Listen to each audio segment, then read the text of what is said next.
Carlos Nelson with Cascade Media Group. And tonight we've got someone that I had met through my brother-in-law, Leon Harden, who has passed. He was set on the crime commission along with my godfather, Carl DeCapo. And they gave this man the good house seal of approval. And uh, Mr. Armstrong used to be chief of police over in KCK, and I met him and got involved with his community doing a big event they have, Guns and Hoses, where the police have rock'em sock'em with the police department and the fire department, and they raise money for the organization that he heads. Without further ado, welcome to the show, Rick. Thank you for having me, Carlos. Pleasure to be here. All right. Run it down, Rick, exactly what you do, what your organization does, because I might have mischaracterized some things. Well, the Crime Commission is a nonprofit, maybe the first thing that people don't know about us, even though we have contracts and relationship with federal, state, and local government in terms of grants and other funding streams, but also we're a nonprofit, have been for 75 years. This past year was our 75th anniversary. And as you mentioned, Leon was on the board, got to know him when I came here. The work of the Crime Commission is a bit of we fly underneath the radar here in Kansas City. Programs that have been around for a long time. So let's just kind of run this down. Crime Commission started in 1949. It came into existence with business leaders who wanted to do something about organized crime in Kansas City. And it started out in Kansas, Missouri specific. And in those early years, you can read some of the history books about the work the Crime Commission was involved in that helped bring organized crime under control. And the business community wanted efficacy. They didn't want the Pendergrass machine, making all decisions, government being exploited, and really demanded ethical behavior from their elected officials, including the law enforcement side. So that's kind of our history. So fast forward to programs. In 1982, we started the Crime Stoppers program. Still one of the most successful programs in the world, not just in the United States, but in the world, for anonymous tips. In the history of the Crime Stopper program, no one has ever had their identity divulged. So one of our biggest messages to the community and to your listeners is that use the app, the P3 app, and you can anonymously give us a tip on who's committing crime, things that are unsafe in your community. We redact that information. It's got firewalls. It's protected. Your information will never be divulged. Just tell us what's going on, and we'll try to get with law enforcement to help them bring, response to the problem you're identifying, whatever that might be. So that's the oldest program. Began in 1982. So we're now 40 plus years with that program happening. That started in, 1982. In 1996, we started the Metropolitan Community Service Program. We work with the courts in a number of jurisdictions here, including Kansas City, Missouri, Kansas City, Kansas, Johnson County, Platte County, et cetera, where we help administer court services. So when people go to court for littering or speeding or whatever the case might be, and the judge orders them to do community service, our MCSP program administers that community service. We find places for them to do cleanups, adopt a street programs. We've done work on Prospect and Troost, but also in our public parks. And the goal is they are able to, if they don't have any money to pay their fines, we help them work it off through community service, which is kind of a restorative justice program. Then in 2003, because there was a program that was recognized in St. Louis where police officers or firefighters who get killed in line of duty, oftentimes, even if they have state or local or state benefits, when you get killed in line of duty, if you're in a two-week pay period, which most police and fire departments are, you get killed on day 2 of your pay period. Your spouse gets a check after you get killed 2 weeks later, and that check has 2 days pay on it, not 10. And so, what do you do with that? And that takes usually months, sometimes up to a year to get the federal benefit to help support you. So what do you do with your kids in school? How do you make your house payment? How do you make your car payment? So they started the SAFE program. It stands for Surviving Spouse and Family Endowment Fund. And we have 44 families who have lost, their mom or dad in the line of duty, fire and police, almost equally, about half and half of the people killed are on one side police, one side fire. And one of the jobs, Jan Zimmerman is our director of that program. And one of the neat things that Jan does, and I get to go with her in most instances, which is to go see that family within 48 hours and give that spouse a check for $40,000. And that's money raised nonprofit through our organization.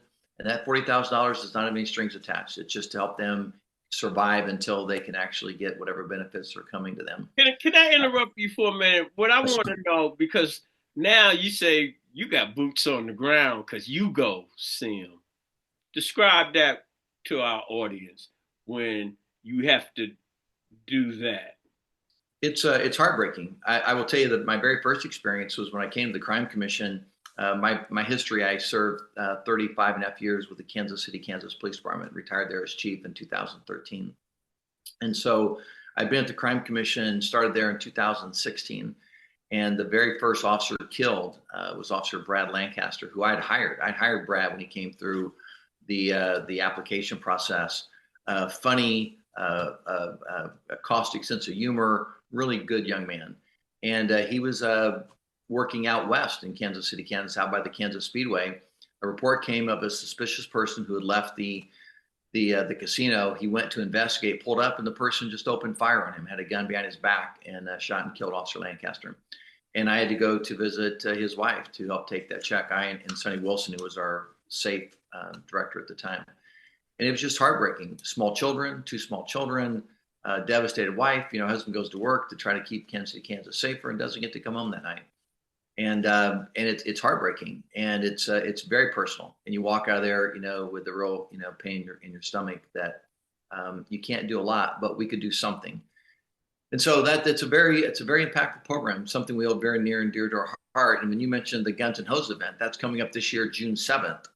And it is maybe the cheapest fun you can have on a 4 or 5 hour night is come down to Municipal Auditorium. It's $25 a ticket. We have great entertainment. We have musicians, but it's cops and firemen boxing each other. They train for 4 months to get ready, or 6 months to get ready for the event, and all in the good spirit of supporting that program, that organization, and a lot of. Let me break in on that. Hey, audience, I went to two of them. They have the women officers and the women firefighters, and you would think that they did not like each other because it is not no ballerina stuff going on in there. They are rock 'em, sock 'em, and you would have a good time. They have the tables. Everybody is there. They're taking pictures. They have a hell of a spread when it comes to the food. He might want to tell you all of that, but I've been, and it is an event that you would like to support. Thank you, Carlos. It's absolutely, it's a great time and for a great cause. Stephen St. John you listen to the radio station, you know that Stephen is one of our biggest fans, and he puts on a great MC. We have more fun. The 3 or 4 hours go by fast, and again, all for a good cause. And then the last program that is near and dear to my heart, and one that would probably surprise you if you're thinking about your reputation about policing, and that you come from the law enforcement side. I understood in my law enforcement career pretty early on, Carlos, that arresting people is a necessity sometimes, but it's not the solution to the problem. The problem begins much earlier than that. It's having young people that grow up without opportunity, kids who grow up in either poverty or lack of access to good education, lack of good support. And but for any of us in that situation would do the same. And so I learned that early. I was very involved in the community policing model of policing through my young career, was able to carry that on the last 15 years. And if you're paying attention to KCK, this year, KCK with Chief Oakman, Carl Oakman, who's chief over there, came from Kansas, Missouri side, but actually born in KCK side. He and I both went to Harmon, by the way, J.C. Harmon, the Hawks. Also, Chief Graves, Stacy Graves. Hey, Rick, you shameless. You're giving Harmon that plug. I'll tell you what, they're nothing like being a Hawk, and also it's KCK growing up there and going to Argentine, then Harmon, we were a very diverse community. And we didn't know a lot about issues until we got out of high school, that we just knew each other as friends and family. And then afterwards, you find out that things are a little more complicated. But it was a great place to grow up. Still have lifelong friends. Come to one of my class reunions and see how it was done. My wife went to Schlegel, and I will tell her, man, Harmon, we rocked over there. I don't know about Schlegel, but we had something going on. Well, Stacy Grace, who's chief of Kansas, Missouri, she also graduated from Harmon. So just think about that. There's three of us here that got to go on and be chiefs of police coming out of J.C. Harmon High School. So what's that saying Hey, it's about? in the water over there in Harmon. I'm telling you, I have great fun. I talk with Stacy and Carl regularly, and they're good people. So Chief Oakman in KCK this year, they had 22, in 2024, they had 22 homicides. Now you go back, I keep kidding Carl, we had 21 was our lowest year when I was chief in 2012. So I'm trying to break my record of a low homicide rate. But in the 1990s, KCK averaged 65 homicides a year. Our peak year was 75 in 1995. And the work of community policing, working with community, really was what brought our crime rate down. The police have to work with the public, and the community has to work with the police. And it wasn't like us against them. You talk to folks in KCK, and I think even today, our relationship there is something that we're very proud about. That we have to work together, and you got to build trust. And if you do something and you break that trust, you got to rebuild it. People have a right to Rebuild expect us trust. to do right. I tell my staff all the time. One of the main things I tell people to deal with me, don't lie to me about anything, because when it might be a little short, little white lie, as they say, but you don't know how I'm going to take it. And you lie to me with some information or something, and then I pass that on, then you ruin my reputation. Not only have you ruined yours, and most of the things are not even worth lying about. And No, I couldn't agree more. having So a solid relationship with law enforcement, I think, really is essential for the Black community. And as I told you, when Leon was telling me about you, I was like, man, I'm not working with no damn police. I'm not, that's not in my makeup. But the more information you have, to know better is to do better. And when you be getting misinformation about what's going on with the police, then you can't get what you need to really tap down the crime and the things that are affecting not just the Black community, the white community, the whole. As I told you, my godfather, DiCaprio, said, Nelson, you ain't got no business being involved in anything that's not good for Kansas City.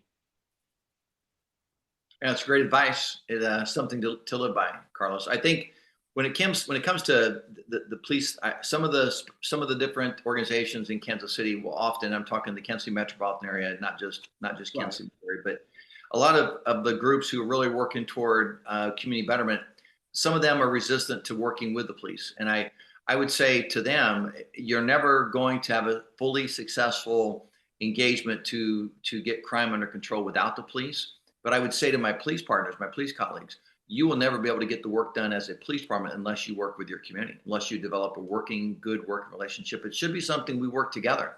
We should all want the same things. And again, I know it's not utopia, but the answer is we all should want a safe place for our kids to grow up, to be able to move around our community and not go to bed at night hearing gunshots in your neighborhood. I mean, everyone should expect that. Anything less is not acceptable. And I think that's something that we all should put up there. And how we get there, we got to work together and strategize. There's some great initiatives. I could get off on different tangents, but let me finish up with the Crime Commission, because our fourth program is something that I'm as passionate about as anything we do. The Second Chance program is our reentry program. There are other reentry programs for people coming out of prison into Kansas City, but I think our evidence base is the Crime Commission's Second Chance program is industry standard best practice. We service through two different grants, one through the Missouri Department of Corrections, but another initiative through the city of Kansas City, Missouri, where we help people who are high-risk offenders coming out of Missouri and Kansas prisons coming into Kansas City, Missouri, primarily, although we do some work on the Kansas side if they live in Missouri but came out of Kansas prisons. But the goal is to help people be successful coming back. And it's an uphill battle for a lot of folks. There's a lot of obstacles. Some of them, it's not their fault. Some of that is just the bureaucracy of coming out of prison ill-equipped for a chance at a successful life outside of prison. But with the help of our program managers and our staff, our success rate's 95 plus. So less than 5% of people come out of prison who go through our program recidivate, not just in year one, but all the way through. We've done 3-year out studies, and they're still, because we help them get employment, good employment. And we help them learn some life skills. We try to get them out of the neighborhood where they were around folks who might be engaged in behavior that leads them back down that bad path. We help them with addiction. We help them with those kinds of issues. We help them with getting transportation, getting affordable housing, and then most importantly, getting a job that will support them, and then help them rebuild the relationships with the family they left behind when they went to prison. I'm telling you, it's something that gets goosebumps on the back of my neck for feeling good about seeing a difference in people's lives. And Tracy Kirksey is our program director, did 30 years on the probation parole side in Jackson County, and is truly an expert in the field. But all those years, kind of like we both recognize it's much more complicated. It's not putting people in jail. It's not putting people in prison. It's not keeping people in prison. It's getting people, let's try to prevent as many as possible from going, and then helping them if they come back so they don't have to go back again. These are some systemic issues that you're not going to be able to really police around, the economic, housing, and all of that. And but you're doing the best you can. I want to bring my godfather's name up again, Carl DiCapo. When you start talking about that, when Carl adopted me back in the 80s, he used to always at Italian Gardens be bringing all these people to work that had served time and were just getting out and all that. I'm like, man, what are you doing? But again, wisdom. He showed me, well, where are they going to work? Don't nobody want to hear them. Blah, blah, blah. He said, just like I adopted you, son. Show you the ropes. Somebody needs to give them a hand up. And Carl was one of the founding fathers of he was president of the Crime Commission, chairman of the board of the Crime Commission when we started the Second Chance program back in 2008. He and Bill Dunn Sr., Mr. Dunn, got together, went out door to door with their colleagues and business partners to raise money to start that program. Both of them wholeheartedly supported and still do. Although Carl's gone, his legacy remains with us. And Mr. Dunn, there's an award given in his name for the Second Chance people who are doing the most to help that program be successful.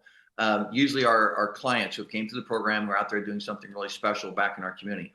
And I mean, it's people who've done all kinds of crime are back out there living a good life. So my point is what the Crime Commission does, those 4 programs are a lot of what we believe makes a difference for people living in Kansas City to be safer. Because if people aren't out there recommitting crime, we can say statistically that around 65% of the people who go to prison when they come out in that first year do something that would require them to go back to prison. If they go through our program, less than 5% go back. So if you think about that, we're reducing 60% of crime of those folks who are high-risk offenders from going back re-engaging. And the grant we got from Kansas City, Missouri right now focuses on people who did specifically violent crime, not just high-risk offender to go back, but people who went to prison for doing violent person crime, homicide. We got about 2 minutes left. Give me your closing. I think that all of us in Kansas City, we have the World Cup. Well, wait a minute. Right now we're on the cusp of a potential trip to our 3rd Super Bowl in a row tomorrow. When we think about 2026, we're going to host the World Cup. People from all over the world coming to Kansas City to see what our city looks like, what our city is about. Going to our restaurants, going to our recreational, going to our museums, our historical sites. And how do we want Kansas City to be perceived? Everyone who lives in the greater metropolitan area, or actually the region, wants Kansas City to shine and showcase. And crime and violent crime is something that none of us should be willing to continue to accept. So I want everyone to get on board. Do what you can. Everyone, my message to all your listeners, do what you can to help our community be safer. Use the Crime Stopper Anonymous tip if you don't want to get involved. Go to jury duty. When you get summoned, go to jury duty, because ultimately every citizen, all your listeners are who decides if people go to jail or not. It's not the police. Ultimately, Our system predicates they go to a jury of citizens who decide ultimately. So do your civic duty, but also volunteer. Help some kid who needs help. Help somebody who lives next door to you, or someone in your neighborhood that needs some help. Maybe some elderly person. There's something all of us can do, Carlos, to make it better. And if you need any more help or tips, call me. Call me at the Crime Commission. We'll hook you up with people who we work with. Here, and most of my audience, you know how I am, hardline or all of that. I don't suck up. But this is one thing. Now I'm bringing my brother-in-law into it. Leon was like, "You want to be with all your Black Power stuff, Carlos? Well, what if there was no Black police officers? You say in our community, it's a dichotomy. The police haven't been right by us. We know the slave patrol, turning police and all of that. But you want to change things? Now I'm taking a page out of Dr. Marjorie book, Marjorie Williams. You got to be the change you want to see. You cannot wait on other people to change your situation. And so, with that, as I always close, when you invest in your community, you're really just investing in yourself. Good night. This is brought to you by Kansas City Business Association, working to improve our community.